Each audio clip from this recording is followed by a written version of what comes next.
everybody. Welcome to a very special edition of InsuranceNewsNet TV. I'm your host, Matt Walton, bringing you our fresh, fast, fun, and informative discussion of the insurance industry, your industry, all the news, views, highlights, and happenings, everything interesting and important that matters to you.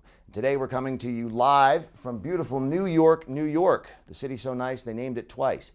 Because also in New York today is the great Jay Abraham, marketing and business growth expert, the $9.4 billion man.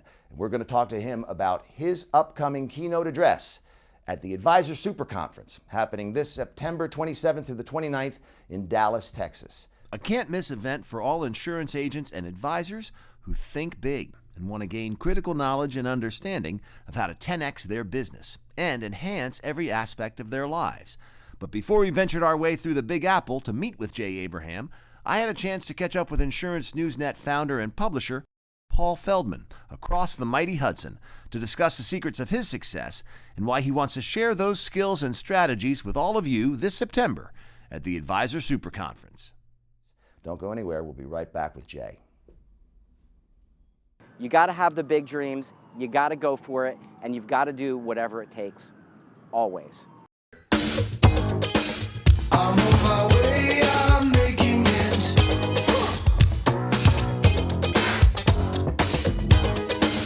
I've got to make it show, yeah. What's the Paul Feldman story? Well, I'm third generation in the insurance industry. I've been in this business for 25 years. It has supported almost my entire existence. I always knew from when I was a little kid in kindergarten that I was going to be in the insurance industry. I've been an agent, I've been a broker, I've been an IMO, I've recruited thousands of agents, I've sold lots of policies. So I really have an intimate knowledge of the industry, and I love this industry.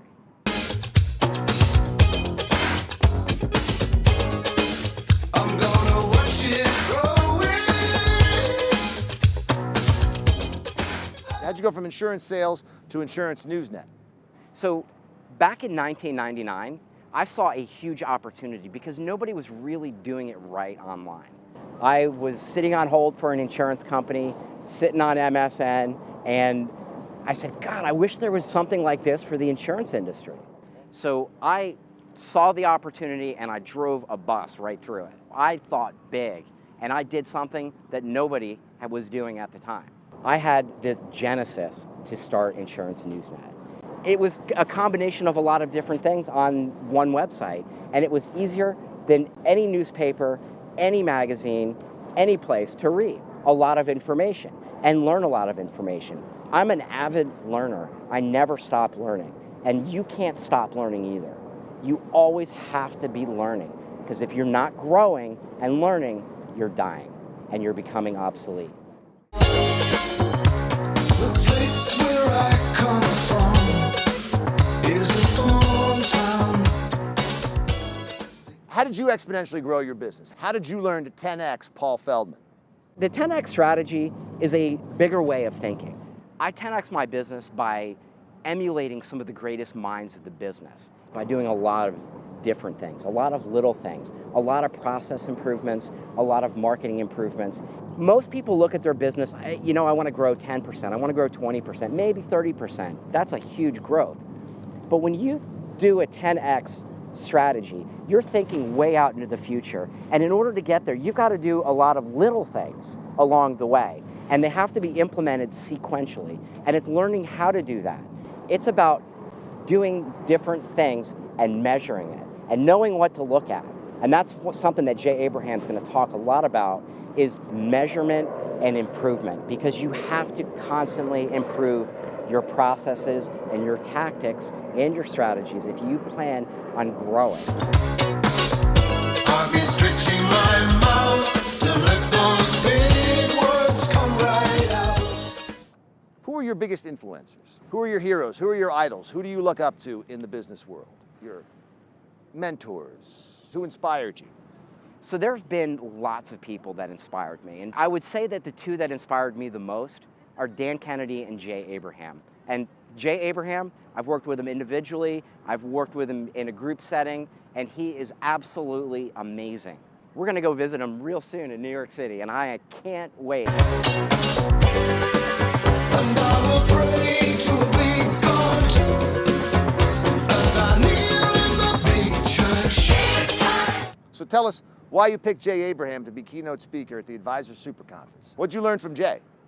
Jay taught me how to think big.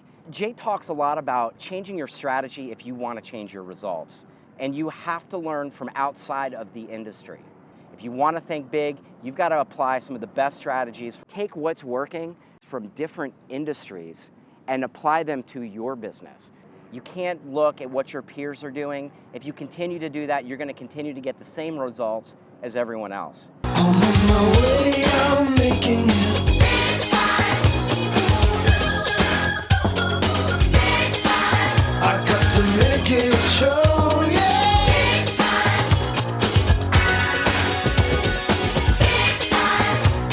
So much larger than life. I'm gonna watch it growing. Tell us a little bit about the genesis of the Advisor Super Conference. Where did the idea come from? What makes your conference different and better than the other conferences out there? So I've been to hundreds of different expos, seminars, conferences, events, meetings, productions, if you will, all across the country, all across the world. I have seen what works, I've seen what doesn't work. I have spent a lot of time, money, and resources going to events. And unfortunately, most events are not really set up to educate and inform the attendee. And I think that's really important. And unfortunately, in this industry, I've seen a lot of the same old, and I'm tired of it.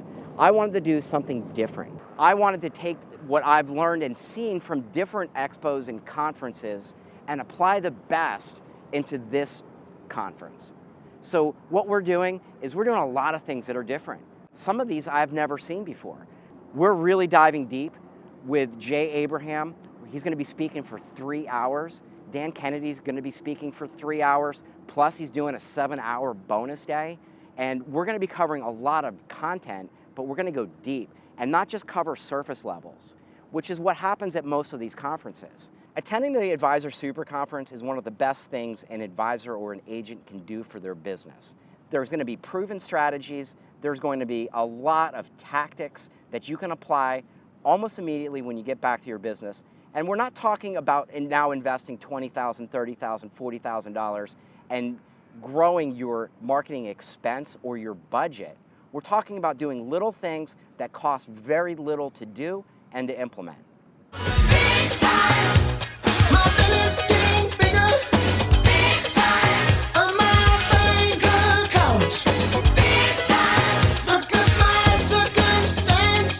Big time. I want people to think bigger than they are. I want the people who come to this event to see more clients, to write more business, and to be more successful. It is time to start thinking bigger than you've ever thought was possible. Big time. On the budget.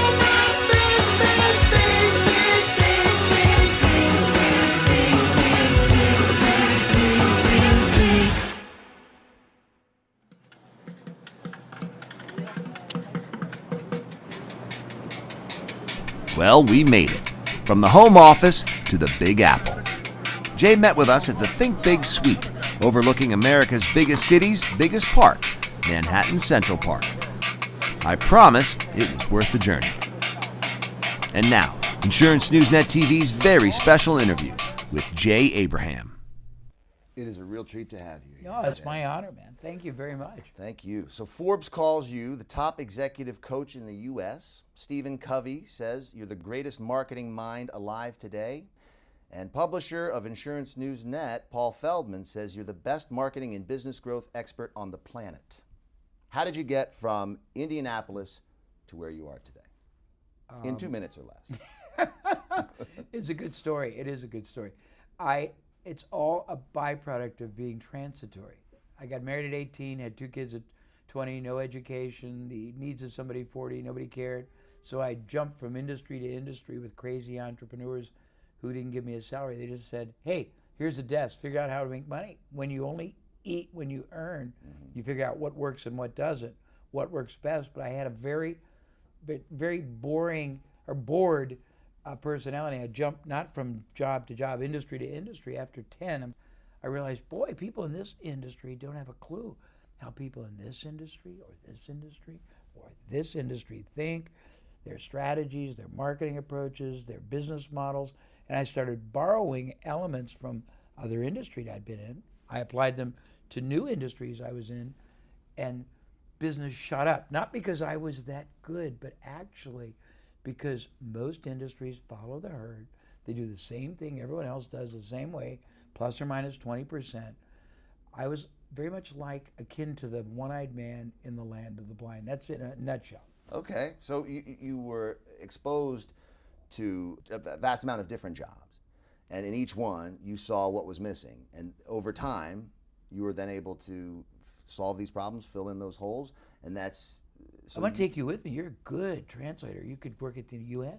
Okay, I would love to go to the United Nations. No, but especially now. that is precisely correct. Okay. And basically, a concept that's as common as dirt in one industry can be profound in an industry that doesn't know it, that nobody uses it. And if you combine multiple concepts from multiple industries, the outcome is epic. Now, that happened over the course of the 20th century. Now that we're in the 21st century, Yes. and personal relations have changed, business has certainly changed. Yes. How do you take that skill set and use it, to future-proof any business? That's a great question. I spend 90% of my time purposely working with the most diverse spectrum of enterprises around the world. And I am able to test, to experiment with a multitude of different marketing, different media, different market types, and I'm involved in probably more interesting and crazy activities to keep me pulsed on not just some of the things that are working, but the totality of what's working. And I get firsthand, real world, front line of capitalism kind of ability to see actual impact or effect of all kinds of experiments, all kinds of breakthrough type of applications. So it's very interesting. So is it more of a chaos theory and anything goes for? No, it's actually very sophisticated. Okay. So I work with companies as diverse as the largest human resource company in China. Okay. They rent factory workers. I work with the largest company in the sector that sells very, very valuable tiaras from around the world from history. They sold $83 million to the Museum of Dubai. I work with the top person who teaches implant surgery to dentists. I work with the man that does private special ops training to the Joint Chiefs of Staff. I work with the second top millennial in the country. I work with a guy who's the former chief strategic advisor to the third largest private equity firm in the world. I'm here working with a group of young entrepreneur mentor VCs that have a worldwide influence with young technologists who are solving global problems. I work with the top man in the world in Six Sigma. Very diverse, but it gives you a context of understanding that is, frankly, imperceivable, unequaled, and very, very, very powerful. So the more you know, the more you Well, know. theoretically, but the more you know that you can integrate together and translate or extrapolate to a different industry application. So speaking of that, you're going to be our keynote speaker. I am? At the Advisor Super Conference. No one's told you yet? Hey, Well, let me be the first. I'm aware, thank you. September 27th through the 29th in Dallas, Texas. Yes. We'll get you a plane ticket. You're going to give the keynote address down there. How does what you've learned in the 500 industries or more that you've participated in, give us a little sneak peek about what you're going to bring to the insurance industry for advisors and Sure, insurance be reps? my pleasure. First of all, Just a sneak peek, though. We want them to come down and hear all the details. I'm going to focus on probably a trilogy of different elements that I'll weave together. The first is really showing people how to think differently about what they do, who they do it for, how they do it, and how it does. Mm-hmm. And it's a very mind-stretching type of a reality check. So we'll do that first because, for example, most people in that industry generate a surprisingly large amount of their business from word of mouth or referrals. Right. And yet almost none of them have in place any formal, systematic referral generating process system that is always applied every time, everywhere. Conversely, they'll spend $5,000, $10,000 a month on advertising or silly external marketing, which is designed to establish the very outer periphery of trust, when in fact a referral generated prospect already has trust, has credibility, is ready to buy, buys easier, faster, less competitive, comparative, lasts longer, costs nothing. And we know 93 ways to generate referrals. And so I'm going to give them logic and a reality check first. I will probably share a suite of stories that are firsthand of wildly nonlinear ways people just created outrageous success so they can reinforce this concept of thinking differently about their business.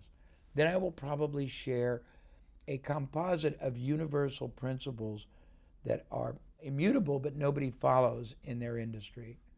And then I will get to specific scenarios because I love working one-on-one with people. So we'll go from expansive possibility thinking, we'll go to situation-specific critical thinking, we'll go to universal principle thinking, and then we'll go to scenario-specific interaction. Sounds great. I'll be there. Thank you. No, thank you. I'll get you a VIP ticket. Thanks. You're welcome. Stand up and go, go Jay, yeah, yeah, Yes, that's well, it, right I'll on. bring the cheerleaders down. Wow. Okay. With your vast knowledge and expertise in marketing, Yes. does it work on you when you're out there as a consumer? Do you appreciate someone's excellent use of marketing and then choose that product? Or do you know everybody in every industry at this point, and so you hang out with your friends, like you're here in a JW Marriott? I don't know if you've ever worked for the company. I'm a timeshare owner with Marriott, so I choose Marriott because Sure. it pays me to do so. I understand. How do you make your everyday choices? I have a dual sort of a reality. When I'm in any kind of environment, social, entertaining, business, service, I'm a consumer, but I'm also not a voyeur, but I'm a keen observer. Mm-hmm. And I'm very aware of what the experience is. I'm very aware of the authenticity or lack. I'm very aware of the external empathic sensitivity or lack that they have to my needs. I make very mental note because I use it as reference for other applications. But in all truth, man, I hurt for most people because I'm aware of what's possible from time, effort, interaction, and I want to cry. When I live in Palos Verdes, which is a very beautiful suburb of Los Angeles. When I go to the airport, which I do a lot, we drive down Pacific Coast Highway. Most people know what that is. All these little mom pop, just businesses of all kinds. And I see them and they have terrible signs. They have terrible interaction with people. They don't try to really develop ongoing relationships. And I hurt because I think they're investing their life, their future, 8, 10 hours a day, 5, 6, 7 days a week. It's their retirement, their asset, their financial security. And most people, including people in this industry, they accept a fraction of the yield, that the effort, the time, the opportunity cost, the commitment, the human capital, financial capital, intellectual capital could give them in the fulfillment. And I cry almost internally because I know it's possible. Is there one pet peeve of yours that you see most often, or one magic stroke you could give, say, a small business owner or any entrepreneur, Yes. really, any business member, like the one nugget that you constantly see people making the same mistake with? Yes, is the easiest way to bond yourself to someone else is to genuinely be interested and listen. And most people don't know how to do either. What do you think is the cause of that? I think people are so hurried to try to get their agenda across that they're queuing up in their mind waiting for either an interruption or a low in the tonality so they can basically take over the conversation. Do you find that to be mostly an American phenomenon, or is that global? That's a human trait. It's worse in some of the Asian countries. Really?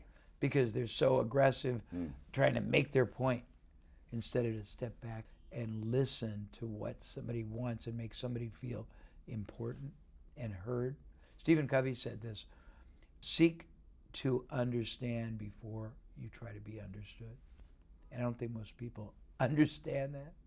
We were talking about show business, and that's one of the first rules of acting. Just don't talk, listen. Yes. And in fact, your book was instrumental in several of my colleagues' careers, the getting everything you can out of all That's you've got. interesting. Now, how and why?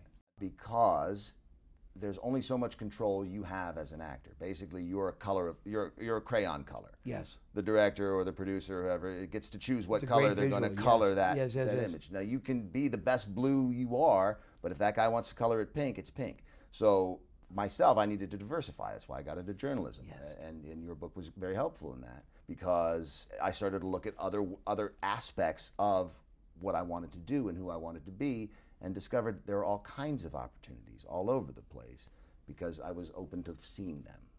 That's wonderful. One of the byproducts of my life work, and it's very interesting, is the concept of optimization, getting the highest and the best use of, I can go through all the litany of what, time, effort, etc. But you can't optimize until you have a context of understanding of not all, but of the spectrum of options, possibilities, opportunities that are available, and you evaluate yield, time, effort, because when you look at the way you do most things, not you, it's a rhetorical statement, and you look at the yield you accept, it's almost laughable. Somebody said to me one time, our businesses are very much like a mutual fund with a portfolio of assets in it, different asset classes. And most people don't know how to evaluate the yield they're getting out of efforts, out of activities. We look at 50 different impact points, but the point I'm going to make is if you owned a mutual fund or you ran one and one of your asset class portfolio investments was yielding 2%, and another was yielding 20, would you put the same, and they're both equal risk, would you put the same amount of capital in each of them? Of course not. Right. But you can't really do that until you know yield, value, return. I've been trained to look at all those factors and try to say, excuse me, you're spending all this money here and it's producing this kind of a return or this kind of a client or this kind of a profit. You're doing almost nothing over here and these are 10 times more valuable. Excuse me, let's do a little reality check. Right. Well, a lot of us would stand around waiting to get lucky. Instead, Well, be you an wouldn't active participant. analyze the yield. See, the data is really interesting. I'm actually very analytical. The data tells you what to do, what not to do.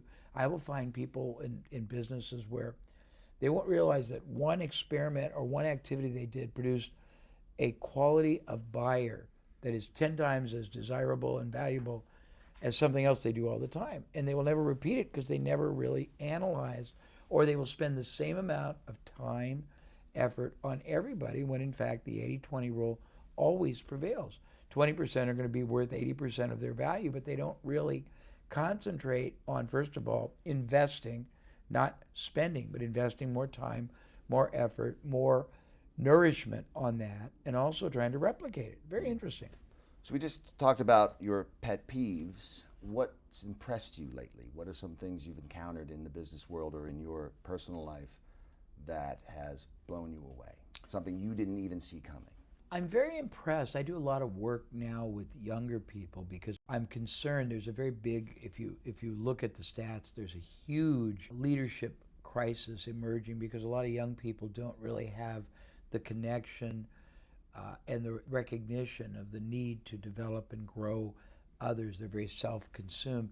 And I work with reason I'm here in New York, I work with a company that's fabulous. They do mentorship of young under 25 technology entrepreneurs who have world, global, for-profit solutions in 40 countries. And it's very interesting to me. I mentor people like Damon John from Shark Tank, and I see all the diversity of interesting, a little sometimes unusual entrepreneurial ideas that come up. I mentor someone named Dave Asprey. If you know what Bulletproof Coffee, it's a very I emergent. drink it. Yeah, it's and awesome. he's very interesting because his whole dedication is to making the brain more powerful, the focus deeper, the capacity for achievement better. And I learn from all these, but I also see what the world wants. And I'm a baby boomer. And I'm Gen X, and now we're dealing with millennials. And Yes, they're and- going and- to take and over. why- and why? a lot of us are afraid, why? or concerned, I should say. No. At my age, most of my contemporaries are scared to death about the following. One is their brain acuity. They are terrified about really losing it. Second is their physicality. They want their body. They realize at a later date, I should have, could have, done more exercise, done Pilates, done these things. The next is their relevancy to society. They don't want to be old farts. And then fourth is they want rich lives, and a lot of them are now, money, I've got a lot of things. Doesn't change your life. Cool cars are fun for about, a week. Then it just sits in the drive, and when you go to a restaurant, instead of $5 tip, it's $25. When it breaks down, instead of a $150 bill, it's $1,150. But quality of life. Young people want experiences. Older want security. But because of our world changing, there's this immense shift to entrepreneurship. It's very interesting. But I think that most people can't understand competition. They're beleaguered by it instead of inspired by it. And of course, financial advisors and insurance agents are entrepreneurs, and they're entering this new landscape of the business world. A lot of them are going to be younger people who have grown up with social media and lack that interpersonal connection. So I'm hoping that down in Dallas, you'll be able to help some of these guys out, not just the younger ones, but some of the ones who are sharing the concerns that you just mentioned. And I would say to you, if I can't, I've wasted a lot of people's time, effort, and investment. So assuredly, it's my intention. Thank you. But yeah, I think that they are one of the great and the most impressive bastions of entrepreneurship that exist. But I don't think they always realize that they are entrepreneurs. And an entrepreneur's goal, first of all, do you understand the difference between an entrepreneur and a proprietor? No. Would you like to? That was my next question. Teach me something. Okay, cool. I So don't know. this is not mine. It's Peter Drucker, who was one of the most brilliant minds around.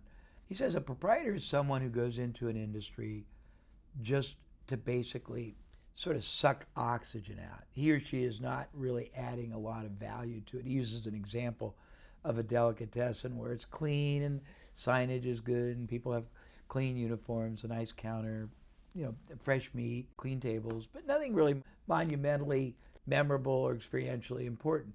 And they just want to they set it up where they're going to hopefully draw from people that are going to the pizza parlor or that are going to go to the Chinese restaurant. Nothing really imaginative. An entrepreneur, a true entrepreneur, and I have the distinction of having been involved with Entrepreneur Magazine when they first started. Nobody even knew what the word entrepreneur meant. We had to send out mailings with the Webster's Dictionary, not just definition, but the phonetic pronunciation, because nobody knew. A true entrepreneur starts out and evolves continuously with the focus of how can I add more outcome, more protection, more advantage, more value to the market, to the client. And value, they have to realize, is not denominated in the entrepreneur's definition, it's in the recipient. So they have to constantly be aware of what's relevant to you. They have to constantly be aware of your value system. They have to constantly be willing and celebrate adding value. They have to be value creators. They have to make meaningful contribution. We are known, if you look me up, I got a lot of results on a Google search, but what I'm very proud of is that I'm pretty much the only person for many years who taught and who developed this concept of preeminence. I have the strategy of preeminence, I have the advanced strategy of preeminence, and it's a very distinctive, and I'll get into it there, a very distinctive concept about evolving and establishing yourself in the mind's eye of the prospect as the only viable source they can turn to, the most trusted advisor in the category for life, and recognizing that there are a lot of elements in their mind and in their heart. I mean, literally, it doesn't matter if it's a hard driving executive, that they need completion. They need verbalization, they need understanding, they need better education, they need better appreciation. If you're going to sell what most people think is a commodity, the worst thing you can do is deal with it as a commodity.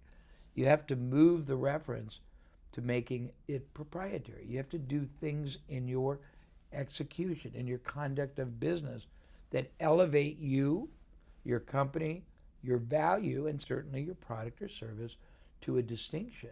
And that an entrepreneur knows that, a true entrepreneur. Does that explain it? It certainly does. In fact, that's the perfect segue for what Paul and I were talking about yesterday, Preeminence versus the Maven. Yes. I'm just going to bring him in right now. He knows a lot more about it than I do. Sure. Publisher of InsuranceNewsNet magazine and InsuranceNewsNet.com. My boss, our friend, and the master of the Feldman interview. You're going to watch him do his stuff right now. Paul, why don't you take my seat?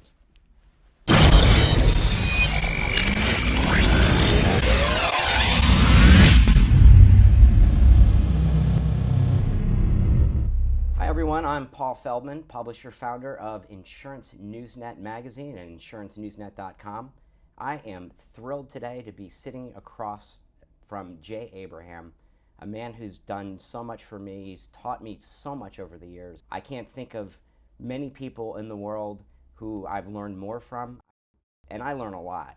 I would say, Jay, you've got to be in my top 5. I'm very honored. Thank you, Paul. Definitely. And it's really surreal just to be here. See, it's to me, it's surreal to be in front of you. I thought, I can't wait to meet Paul. I mean, last night we met and I didn't remember or recognize you, and I was very embarrassed. Christy said, you got to work on that. That's my wife, Christy. Yeah. You got to work on that. But it's a pleasure. Well, my looks changed over yeah, the years, yeah, right? Yeah. So let's talk about the conference that's coming up, and how important is it for an advisor, for somebody who's successful in their business, to continually learn and to go to conferences like the one that we're doing in Dallas? I'm going to give you a very provocative composite answer because I can't give you a singular one. First of all, if the organizer is creating something that is focused on optimal understanding and learning of all that's going on and all that's possible, it's priceless.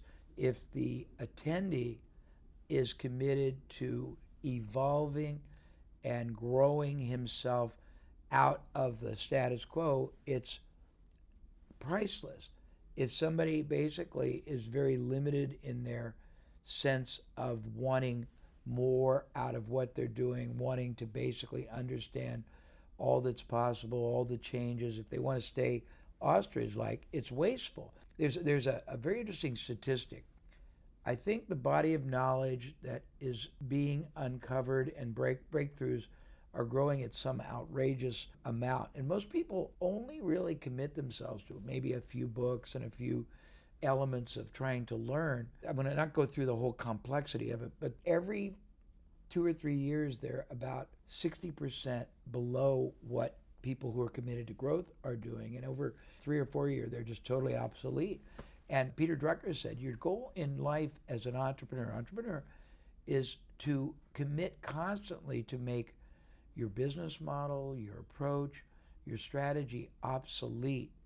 Because if you don't want to do it to yourself, be assured your competitors are working all day and night to do it for you and to you. So I believe in the adage, you grow or die. You grow as a company, you grow your team, you grow your understanding of what's possible, you grow the way you reach your market, you grow the way you serve your market, you grow the way you access and source your market, you grow the way you interpret and convey value. And unless you're enormously, remarkably unique, you can't really do it in a vacuum. And if all you do is try to just look at what everyone else is doing occasionally, 2 things are wrong. 1, you're going to misinterpret. You're going to see it from the veneer. 2, you're not going to understand almost 100% of what's out there for you. I think if you go with the right reason, if you go to go have fun and party, If you go to network, that's not bad if your networking isn't just social. If you say, okay, teach me what you're doing that I'm not. Let me teach you what I'm doing that you're not. Let me ask you what you've discovered that you think might be a concept, a strategy, a marketing approach, a distribution channel, a positioning, a media approach that we aren't doing that you've learned at all. Sure, if you're there to unify the combined knowledge of a room and then the outrageous funnel that the organizer, in this case you, have created, and then it presupposes that the quality of the presenters is exceptional, not just in motivation. Motivation, in my opinion, is a Pyrrhic victory. It's very short-lived. It's valuable for the moment. It's intellectual entertainment. But from motivation, you have to take it to transformation, which is a whole installed, permanent shift in reality, in mindset, in focus. That's pretty cool, but it's still not going to make an economic difference. It has to go finally to transactionalization, and you need people who are really, really skilled at making things happen for others. I am very flattered to be invited there. I'm also, with all respect and humility, I am focused fanatically. I don't care about standing ovations, and I just care about people going home and doing things. So I'm absolutely fanatical about being somewhere to help people learn to take better, more productive, profitable, impactful, strategic, preeminent action that will transform the whole tapestry of their business future. I don't know if that answer was too... Well, you answered a whole bunch of things, which is good. That's cool. I would expect nothing less from you, Dad. I can't give singular answers. I'm sorry. So the theme of this event is thinking big. Yes. And how to get 10x growth in your business. Okay. So many businesses today operate on linear growth cycles. They're happy growing 2, 3, 4, 10%. They think they're doing great if they're doing 20%. But what we're saying is that there's a whole nother level there.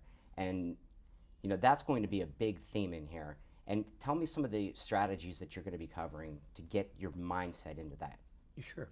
Well, you already know this, but just as a courtesy to your colleagues watching, my whole life has been dedicated to what I would call working on the geometry of a business. If you look at my track record, it would seem almost unbelievable. It really isn't. It's merely a factor that I understand how much more you can get out of effort, out of investment, out of marketing, out of people, out of markets, out of media, and most people don't. So what I'm going to do is, first of all, explain in such irrefutable graphic illustration that leveraging up everything you're doing is not only necessary, but it's easy, because what most people do is, we call it suboptimal. It's accepting far less than the effort activity can produce. Then I'm going to take them on a very wonderful journey through, I haven't decided yet, but there are actually 50 different impact points that nobody even sees in a normal revenue system. Each one can be enhanced 5, 10, 15%. I'm going to show them how increasing different factors in their business performance is not a linear process. It can double and redouble the results easier than anything else. Then I'm going to show them we've done so much work, I'm probably going to show them 5 different categories of pure upside, no downside. I will call it performance enhancement leverage, meaning ways to get infinitely more currently and ongoing from everything they're doing with virtually no downside. And then I will show them examples, so it's not just theoretical. And then I will take scenarios from the audience and we'll build them out. And with time, if you give me enough time, I will bring people up who are doing derivatives of what I am sharing, not necessarily because they learned it from me. It could be quite accidental, and will probe and penetrate what they're doing, how it's doing, what the key to what they're doing are, and we'll isolate it and we'll distill it, and then we'll make it a prisoner forever for everyone. And we'll one more thing, and we'll go to the audience and find out what they got out of each segment and what they are going to do differently. And you'll learn, probably, since every human being interprets it different, you're going to get hundreds of interpretations all combined, and then I'll distill it, and at the end I will provide them with templates to prepare and discipline themselves on a breakthrough business game planning process where they systematically start by maximizing whatever they're doing now. Not because it's the best thing to do, but because that's driving the business. And most everything can be multiplied 40, 50, 500% very, very rapidly, not because I'm a magician, just because most things grossly underperform. Then, once we teach them to do that, we will use the windfall revenue we help them liberate to start integrating these higher performing, more powerful, sophisticated, alternative ways to market, to position.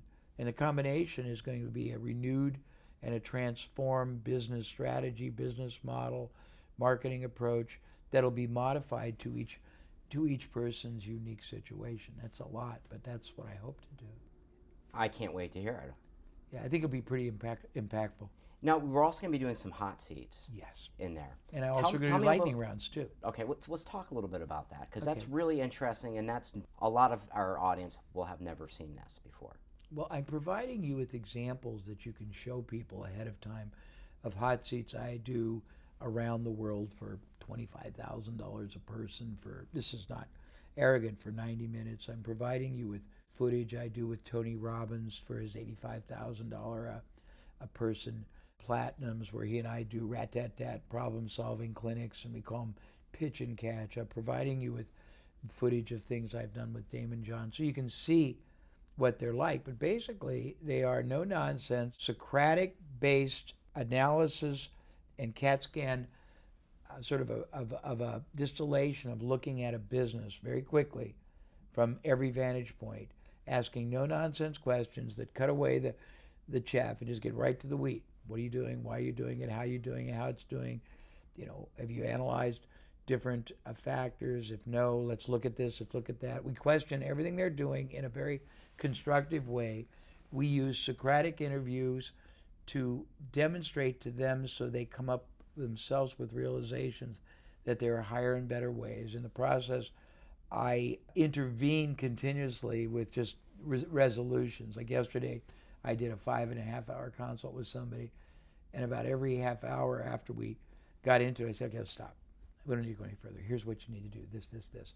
And because I've done so much, normally we can discover and show them grotesque inefficiencies, non-productivities, underperformance, while concurrently showing them how to eliminate them and correct them. One of my books is The Sticking Point. It's the 9 ways most businesses get stuck at the revenue side and don't really know how to get unstuck. Half of them don't even know they're stuck there. You can have a successful business and be successfully stuck because you're content with a 20% annual growth, when really the opportunity, the effort, the mechanism, the machine, the capital, the organization should be producing 100% or 150. So I'm going to go through a lot of things, but not theoretical. I probably won't even do theory. I'll probably use, I haven't thought yet, but I'll probably use case studies that are real world, because people learn and they grasp and they embrace and they trust real world examples they can relate to. So I'll probably give them 10 or 15 examples that I've been part of or my colleagues have that are irrefutable.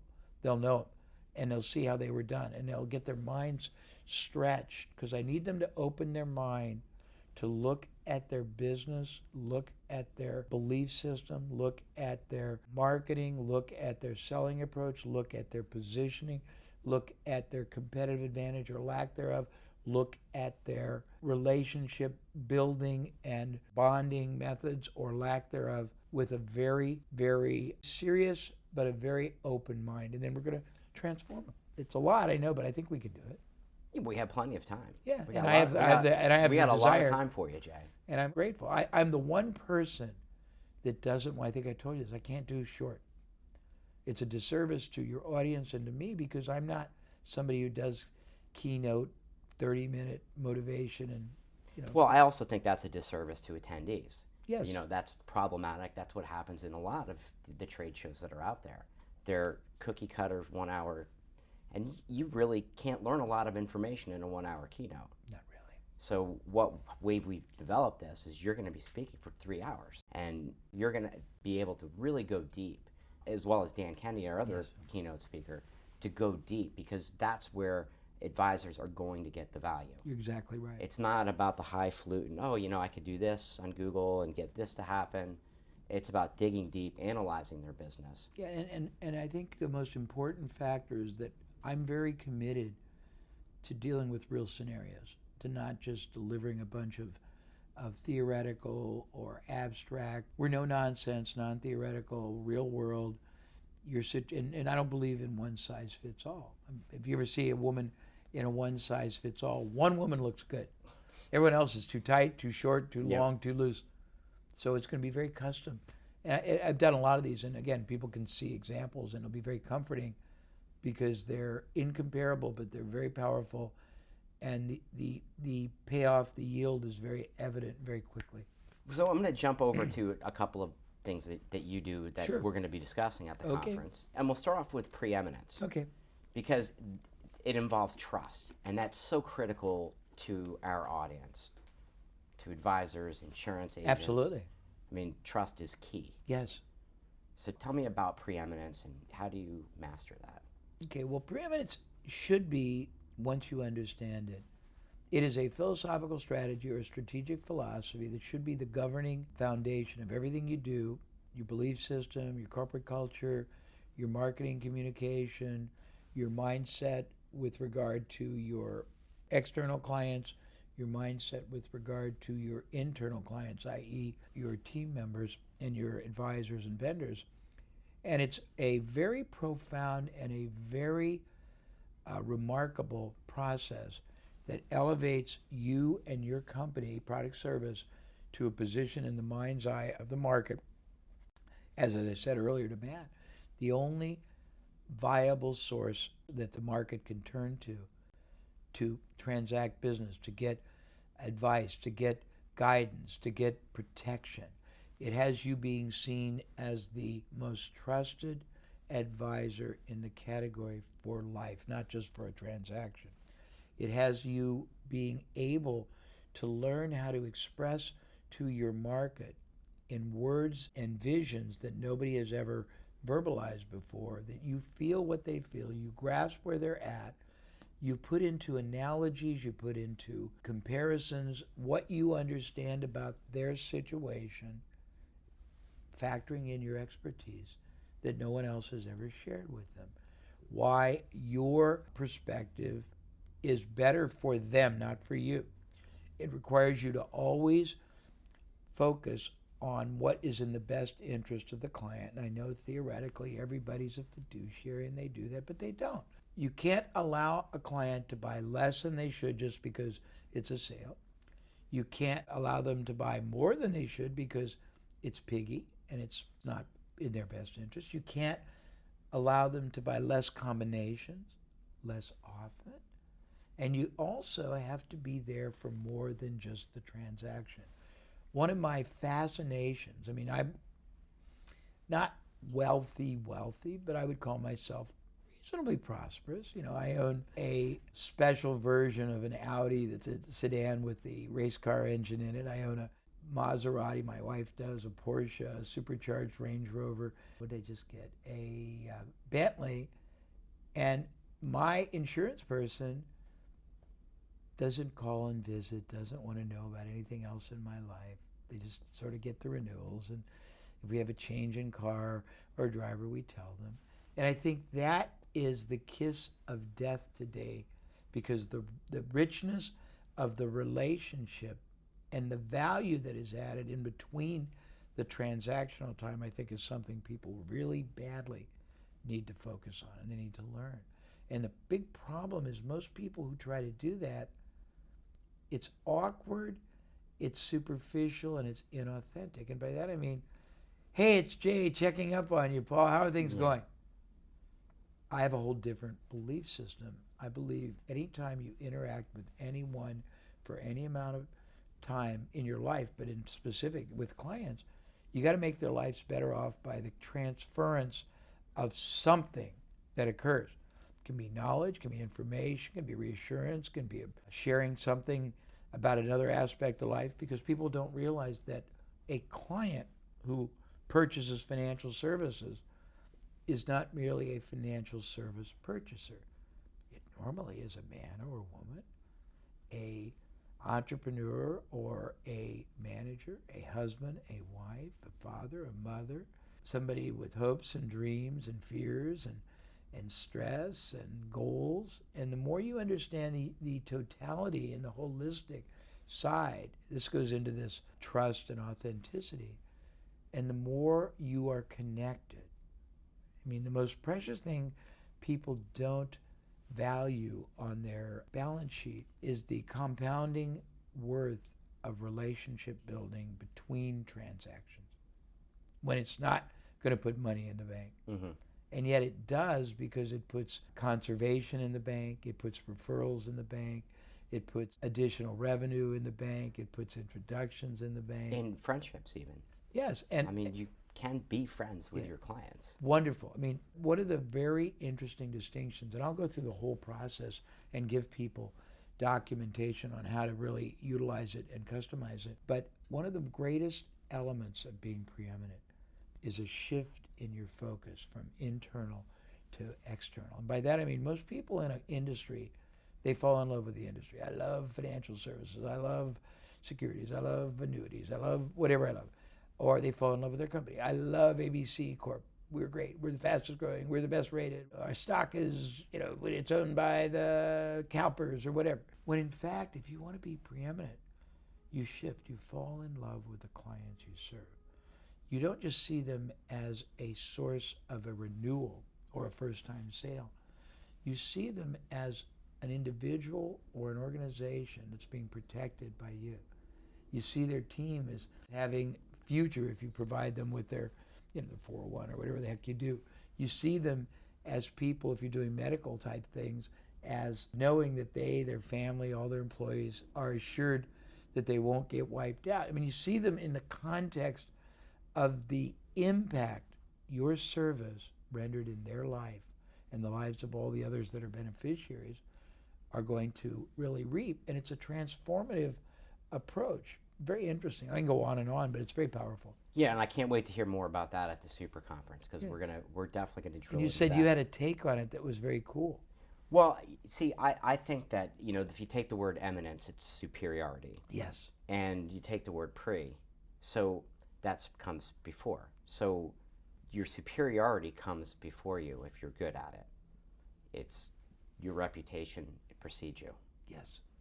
And that's great. very powerful. It is. That's great. I'm going to borrow that. There's one other point I'd like to make, and it's just, we did some work a couple of months ago on what was called building a power practice, and it was designed to create vehicles for everyone from accountants, attorneys, financial people that would have more asset value, more automatic preference in the eyes of the market. And we realized that preeminence is critical, but prominence is something different. That goes more to mavenship. Mm-hmm.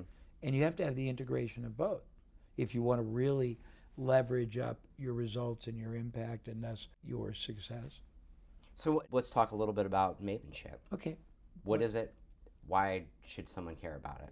Well, it really is your business persona manifest in a multitude of strategic ways. If you start with any business, you're either commodity or you're proprietary. To be proprietary, it means you either do something, are something, offer something, conduct yourself in some way that is decisively incomparable, isn't it? And nobody else does it. So it is a methodology that starts by saying, okay, let's look at all the distinctive proprietary companies, company leaders, product services out there and the organizations driving them and the voice of that organization. And let's look at all the different ways they have chosen to sort of draw lines in the sand and lay claim to their segment of the market. And that includes the way they position themselves, the way they communicate, what they are known for, their regular actions that are predictable, how they treat their clients, depending on whether they're high end, low end. And we, first of all, evaluate optionality. We show you, here's what this person does, and here's why he's so successful. Here's what this person does. Normally, they're leaders of a business. And this is why they're, Warren Buffett. This is why Jim Cramer. This is why I'm always into optionality, all the different ways. And then you take the tributaries. Here's their position. Here's how they manifest it. Here's the communications. Here's the style. Here's what people know with predictability. Here's what people love about them. Here's why they polarize. Then we look at all these and we say, okay, let's look at you. Who are you within or in a combination of these? That's authentic, because we can show you how to take anybody's persona and purvey it, but sooner or later, the truth is going to be known, and you'll look stupid. We give you 20 or 30 broad examples within which you can normally isolate a singular or combination that is an expression of who you really are, but that you've never really developed or expressed on a continual, systematic, and strategic way to the market. So it's really about your story and how you communicate that out there and creating that persona. Yeah, because we are the authors of our own story. And people love understanding why you're different, what you're doing for them, how you got there, what you're doing daily for them. They want you to be on a crusade for them, and they want to, if not be a crusader riding, they want to definitely be a fan advocate in your stadium with your T-shirt or your jersey on and your paint rooting for you. But they can't if you don't help them. The problem with most people in business, they don't help the market rally behind them because they don't give them enough reason and enough continual nourishment and enough guidance. In Preeminence, it goes very deeply to leadership, leading your market and your clientele. And that goes to being the advisor.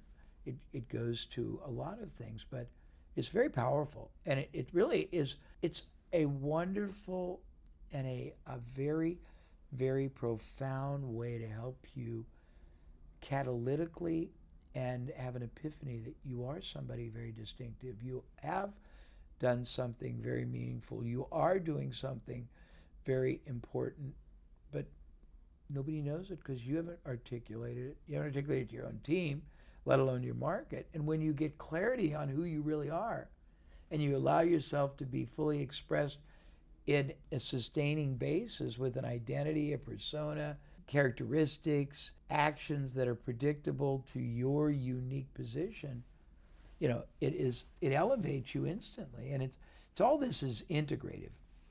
Is that too confusing? No, I got it. Okay. Paul, I know we're almost out of time, and I'm going to do something that I think will be really well appreciated by your audience. I agreed to do this for and with you for one reason. I've gotten to know you, and I'm not doing this to patronize or play theatrically. It's from my heart. I've gotten to know you, and I've gotten to know what you're trying to do for your market. And when you told me why and how and what you're trying to do with this particular experience and encounter for your audience, and you told me about what the typical conference delivers, not bad, but just different. And you told me about how important it was for you to create this environment for your attendees where it's really going to transform and then produce transactionalization. And you told me about the kinds of people you're bringing and the kinds of dynamics you're trying to create. I got excited. I wanted very badly to be a part of that because I'm at a point in my life where being intellectual entertainment is boring, but being an agent of profound change that transforms and transactionalizes growth and prosperity and contribution for entire industries is very exciting to me. If you don't mind, I would like you to share, because I think it's valuable with your audience, what you're trying to do with this and why it's so important to you and why you're putting so much effort and resources into this for them. Because I think if they understand it, I think they'll appreciate it even more. And it goes to my connection with my audience that I have, that preeminence, that connection that I have, where I'm trusted for them. They trust the magazine, they trust our websites. I mean, we've got hundreds of thousands of people coming to our websites every day. And I look back to when I founded the company, when I started online in '99, my mission was to make advisors smarter and more successful. And that's been the mission that's carried through our editorial product, through just about everything we did. It's always about our readers and our advertisers as well. I do things differently in life. When I started the magazine, I didn't look at what the other trade journals did. I looked at what the successful publications were doing. Yes. Forbes was that was my model. Business Week was my model. And I was looking at the big outside of my industry, which is why I come to you, because that's how you think. Get the best ideas from outside industries. And during my process, I've been in the insurance industry for 25 years. Okay. I have been to all kinds of conferences, trade shows, seminars, webinars, and I've seen them over and over again, and it's the same format. And every time I go, I'm seeing attendance go down. It's because the attendees are not being stimulated, or they're not getting real value. So, for the last 18 years, I've been saying, I want to do a conference. And the timing just wasn't right. I don't know if the timing was ever going to be right, but I just said this year, I'm going to do it. This year, I dubbed my year of creation. That's great. I'm launching a book this year. I've launched a podcast. We launched a TV show. It's a lot. And now we've got the super conference. And they're all going to be a part of each other. And I personally called you. Yes, you to did. invite you. You did. It was very impactful, because you really spent time explaining what you were trying to accomplish. You weren't just trying to secure me to speak. You were saying, let me tell you why this is important. Let me tell you why your contribution will be so meaningful. Let me tell you about what these people really crave and they don't know. Let me tell you about what I want to see them be and achieve and understand. And I was very impressed. And I did the same with Dan. I mean, I was involved with hand selecting the people that I felt were the best people to lead our first conference that we're going to do. Some people are afraid of going to a first conference. This first conference, I got my best. I brought my best. It's going to be fun. We're going to have a bull riding competition in the expo hall. We're going to have photo shoots with Emmett Smith. We're going to have photo shoots with cheerleaders. We're going to be doing, Matt Walton is going to be hosting Live from the Blue Carpet, which we're going to be streaming live on Google. Oh, cool. And, advisors will be able to walk away with a little piece of media and credibility. Yeah, that's great. From that. So I'm not doing things the same as anyone else. And the other thing, too, that we're doing that is I love, and I've never seen it done in any conference, is we're doing a mastermind. It's a facilitated mastermind with like-minded people. We're going to set them at a table, discuss their problems, talk about what they're doing that's right, and try to help each other. Because there's people from all over the country doing the same things and learning different lessons, and rarely do you get together That'll be wonderful. to do that. That's I didn't realize that, but that elevates even more my respect. I would say the one thing that's very important. This has been an interview of me, and I'm very grateful. Hopefully I have credibility and enormous trust in the marketplace. I should, because I've worked very hard to earn it. I would say if I were in your industry and I was not at the point where I felt I was killing every aspect, if I didn't have the best marketing, if I didn't have the best competitive advantage, if I didn't have the best service model, the best advantage to offer, the best understanding. I'm very impressed. It's very modest. I mean, we do $25,000 a person, seminars in China. We do $5,000 a person seminars in Italy. And I'm very hopeful that your audience will understand that the ROI you receive is in direct proportion to not just the investment you make, but the receptivity and the open-mindedness you bring along with your Yes. with your notebook. Because if you open your mind to what's possible and you suspend judgment and you realize that everything you're going to be hearing from me, and Dan is a very bright man and he comes at it very differently, work. They work.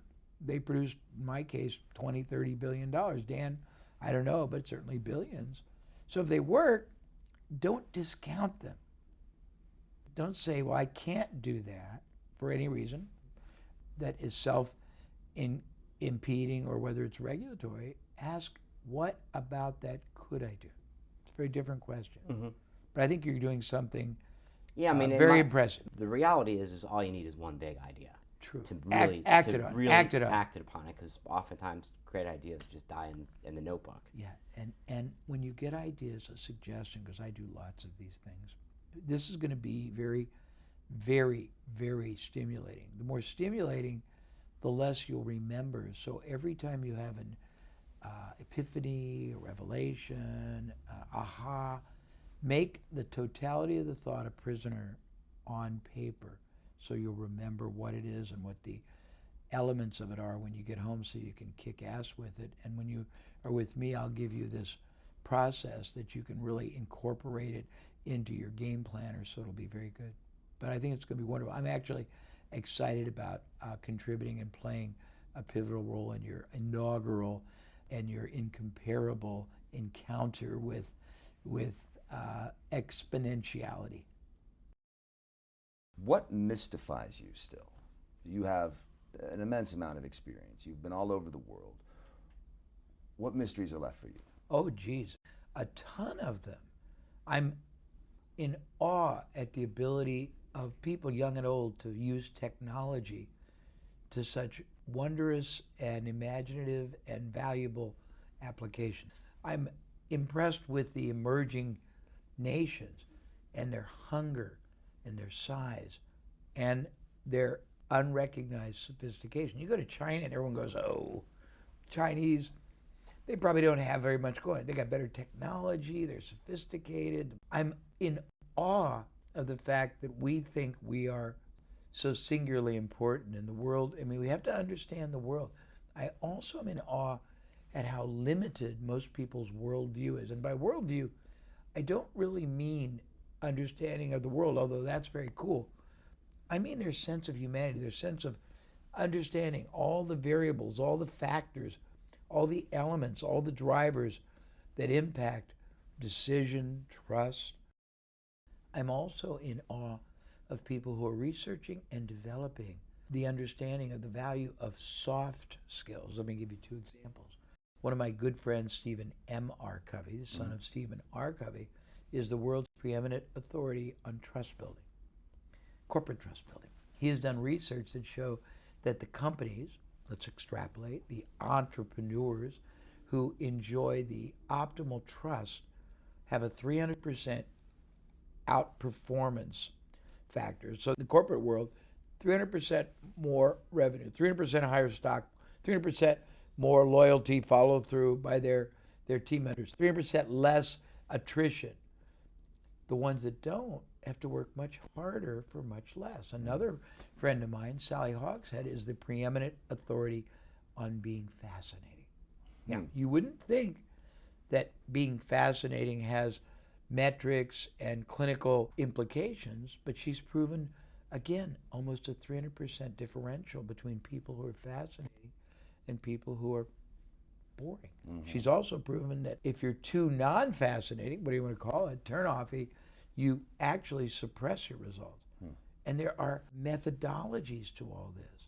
There's simple factors. There's 12 characteristics that Stephen M.R., and they're easy, but when you hear them, you go, oh, yes, of course. But when you understand the real implication, you go, eeks. I've been very, very, very limited in my execution of that. When you understand fascination and you look at yourself. We teach a lot of soft skills.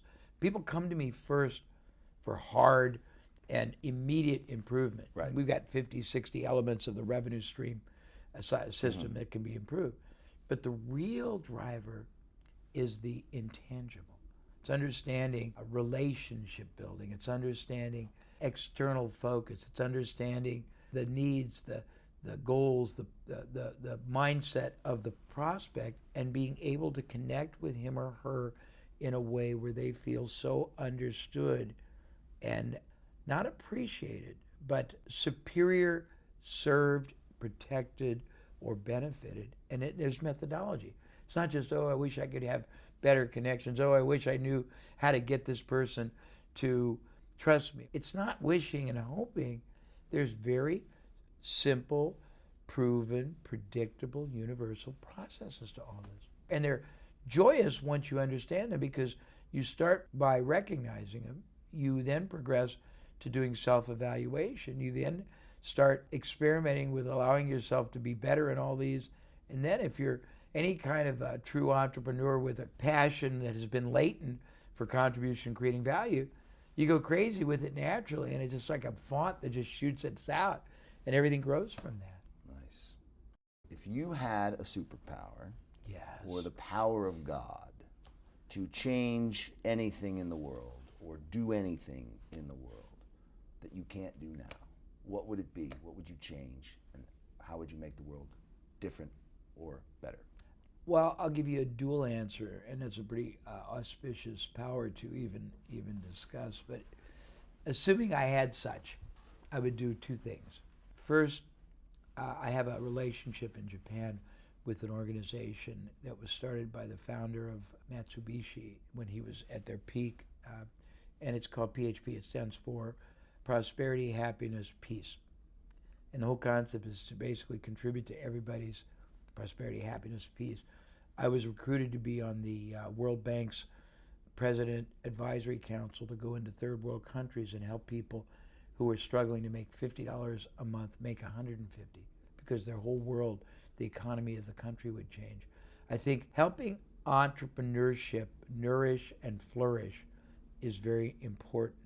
I think also I would like to see everybody who commits their lives, their careers, their financial security, their self-esteem, their fulfillment into an enterprise, financial service people, understand how to give and receive. It's a duality. The most they possibly can from not just the moment, from all the residual opportunities, because there's so much more. We used to start our seminars, and I'll conclude this with two quotes. One was, we started our seminars with a question. Are you unknowingly, unintentionally, undeservedly restricting, limiting, constraining? And then we'd fill in the number of clients you could be serving, and we refer them all to clients, never customers, for a reason which is deeply explanatory. The size of the transactions you could be doing, the additional services you could be doing, the referrals you could be generating, because you don't know how to harness and harvest the higher performing opportunities that are right within your reach. And the last thing I'll say to you, Matt, is a great quote from a guy named Bob Proctor, who I think he's still alive. Very interesting man. He said, most people in business struggle with the wrong subliminal question. They don't verbalize it, but they're struggling constantly with this gnawing question: is, am I worthy of this goal? Can I really keep my business competitive, make a living for the next 15 years, pass it on to my kids, turn it into an asset I can sell, support the retirement? He said, when you realize how much more is possible from time, effort, access to market, opportunity, relationships, the right question to ask is not, am I worthy of this goal? It's the flip. Is this goal worthy of me? That's my conclusion. Jay Abraham, it was a pleasure, a privilege, and an honor to speak mine. with you Thank today. you very much. Join us. I'll see you down in Dallas. And You're I'll gonna be see the all front of row. you. Yes, I VIP. will. September 27th through the 29th, Dallas, Texas. Go to www.advisorsuperconference.com. Come say hello to me, and especially Jay Abraham. Thank you. Great to meet you.